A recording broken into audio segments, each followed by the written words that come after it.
បាទសួស្តីបងប្អូនទាំងអស់គ្នាពីមុនមកបងប្អូនតែជួបទៅថាពេលចេញពីផ្ទះទៅសង្ស័យអត់បានបិទភ្លើងបន្ទប់ឬទីតាំងណាមួយអញ្ចឹងបងប្អូនត្រូវចំណាយពេលបានត្រឡប់មកផ្ទះវិញដើម្បីឆែកមើលពេលខ្លះក៏យើងអាចមកបានដែរដោយសារតែលក្ខខណ្ឌការងារត្រូវបន្តអញ្ចឹងថ្ងៃហ្នឹងខ្ញុំបាទបាននាំនៅ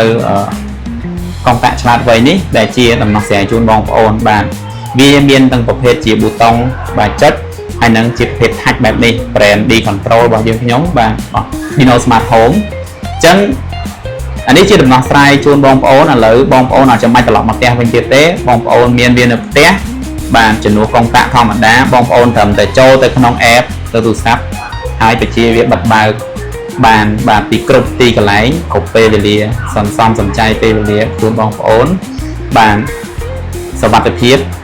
ហើយនឹងផ្ដល់ភាពងាយស្រួលជាខ្លាំងបាទអញ្ចឹងទំហំរូបរាងបាទបងប្អូនឃើញវាជាប្រភេទនេះជាប្រភេទ touch រូបរាងវាតំណិតបាទ premium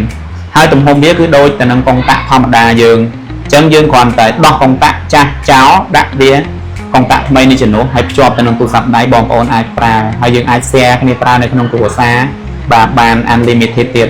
អញ្ចឹងយើងឃើញថាអត្ថប្រយោជន៍នៃការប្រើប្រាស់កុងតាក់3ឆ្លាតក្នុងសម័យបច្ចុប្បន្ននេះគឺជួយសម្រួលដល់ការរស់នៅបាទជាច្រើនសម្រាប់បងប្អូនបាទជាពិសេសនៅក្នុង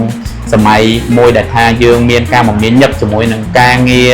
បាទមុខរបររកស៊ីខ្លាំងហ្នឹងអញ្ចឹងបងប្អូនអាចសន្សំសំចៃពេលវេលាបានបាទសន្សំសំចៃថវិកាកាត់បន្ថយការខ្ជះខ្ជាយបាទថ្លៃភ្លើង